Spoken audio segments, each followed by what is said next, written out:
Hello friends, आज की video में हम भाई दूज की कहानी सुनेंगे। तो भाई दूज की कहानी सुनने के लिए हमने यहाँ पर सबसे पहले स्वास्तिक का चिन्ह बना लेंगे और उस पर हम यहाँ पर जल का लोटा ले लेंगे और गणेश जी को यहाँ पर विराजमान कर लेंगे।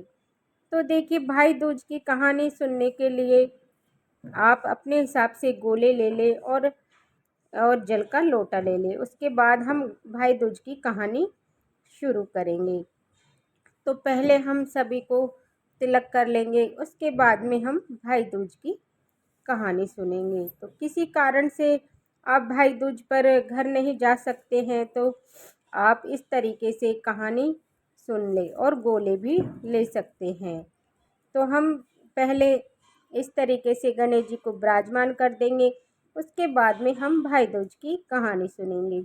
तो हम तिलक करेंगे और रौली मौली चंदन समर्पित करेंगे और अक्षत समर्पित करेंगे। उसके बाद में हम अपने हाथ में यहाँ पर चावल के दाने ले लेंगे, क्योंकि खाली हाथ कहानी नहीं सुनी जाती है।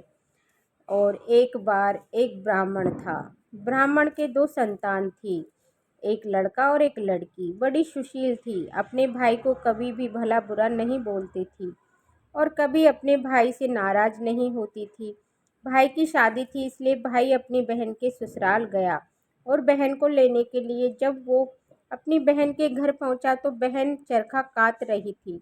भाई को आया देखकर बहन जल्दी से पड़ोसन के पास गई और बोली कि मेरा भाई आया है, मैं उसकी खातिरदारी कैसे करूं? तो पड़ोसन बोली, तेल का चौका लगा लो और घी में चावल चढ़ा दो। जब चावल बन जाएंगे तो घी बूरे के साथ अपने भाई को खिलाना।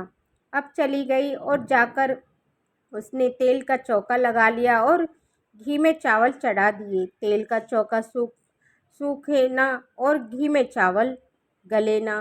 तो बहुत देर हो गई, भाई जाने के लिए बोलने लगा तो जल्दी से अपनी सहेली के पास गई और जाकर सारी बात बताई। सहेली ने कहा, गोबर मिट्टी का चौका लगाओ और दूध में खीर बनाओ। अब वो घर पर आई और गोबर मिट्टी का चौका लगाया और दूध में खीर बनाई। खीर खाकर भाई को खिला दी। जब भाई जाने लगा तो भाई ने सोचा कि रास्ते का कुछ खाने का बना दूं।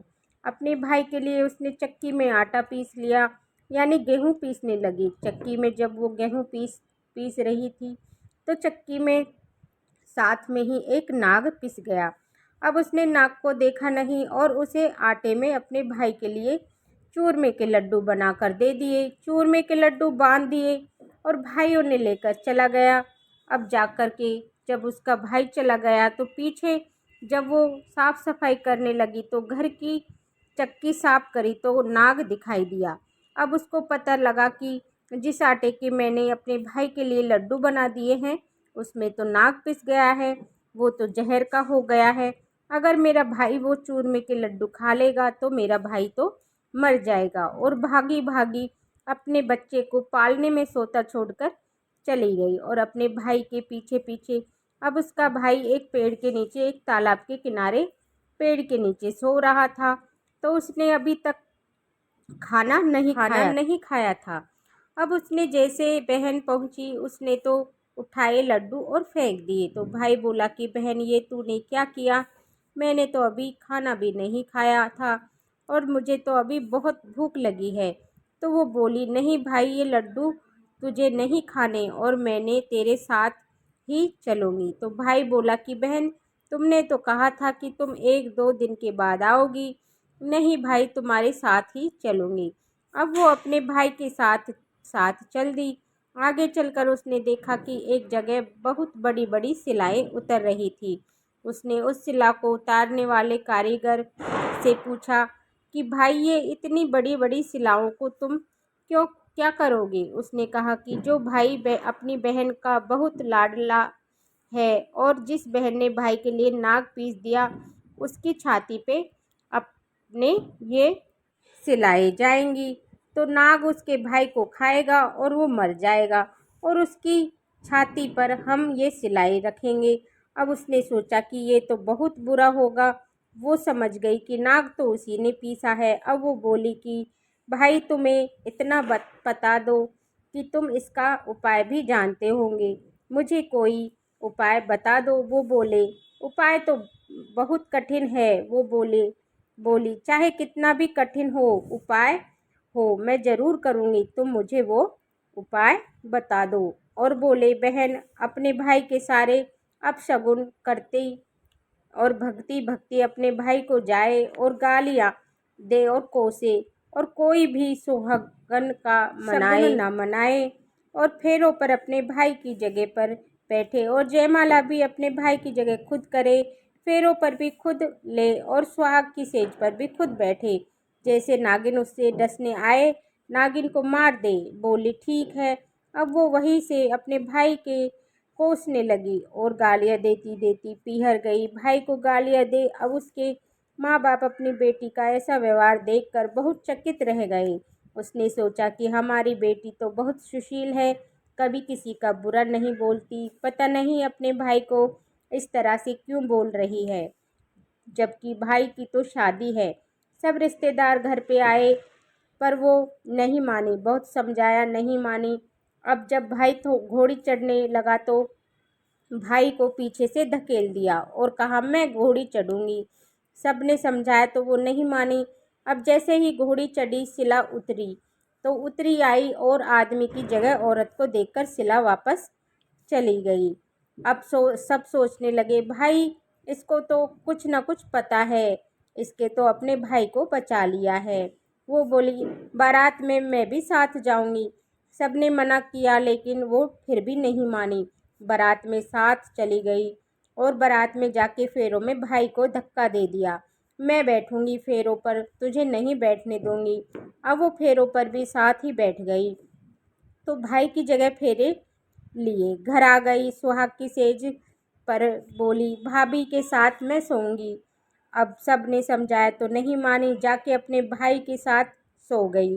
तो रात को जब नागिन डसने आई तो उसके भाई को तो उसने नागिन को डंडे से मार दिया। नागिन को मार कर और अपनी जेब में लेकर सो गई तो 3 दिन तक सोती रही। अब वो सोती रही तो 3 दिन में सब रिश्तेदार चले गए, सबको विदा कर दिया। सबको विदा कर दिया। विदा करने के बाद उसकी माँ को एक जब ध्यान आया कि बेटी कहाँ गई। मेरी माँ ने जब बेटी को उठाया तो बेटी ने माँ को सारी बात बताई। बेटी ने बताया कि इतनी बुरी नहीं हूँ, मैंने तो अपने भाई को कभी कोसती और भाई की जान जाने के लिए मैंने ये सब कुछ किया था। और अपनी जेब में सांप निकाल कर दिखाया। जब सांप निकाल कर दिया तो माँ को बहुत चकित रह गए। दोनों ने हाथ जोड़कर अपने किए की माफ़ी मांगी और कहा कि पता ही नहीं था कि ऐसा कुछ होने वाला है।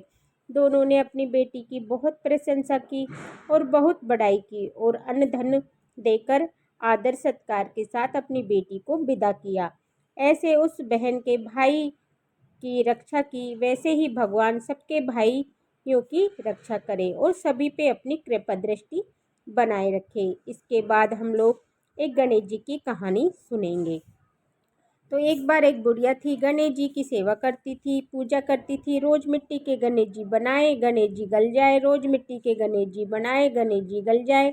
अब बुढ़िया के घर के सामने ही किसी सेठ की हवेली बन रही थी। बुढ़िया उस हवेली में गई और कारीगर से बोली कारीगर कारीगर मेरे पत्थर के गणेश जी बना दो। कारीगर बोले बुढ़िया तेरे पत्थर के गणेश जी बनाएंगे, इतनी देर में तो हम अपनी दीवार बनाएंगे, हमारे पास इतना टाइम नहीं है, किसी और से बनवा ले।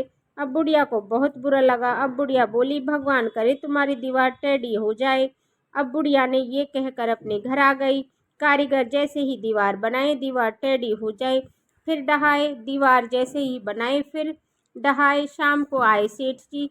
सेठ जी ने कहा आज कुछ भी काम नहीं किया। बोले सेठ जी काम तो बहुत कर रहे हैं लेकिन जैसे ही दीवार बनाए दीवार टेढ़ी हो जाती है। इसके बाद कारीगर ने सेठ जी को सारी बात बताई और बुढ़िया वाली कैसे कैसे बुढ़िया आई थी और उसने गणेश जी बनवा रही थी और हमने मना कर दिया। अब सेठ जी बोले कि मुझे उस बुढ़िया के पास लेके चलो।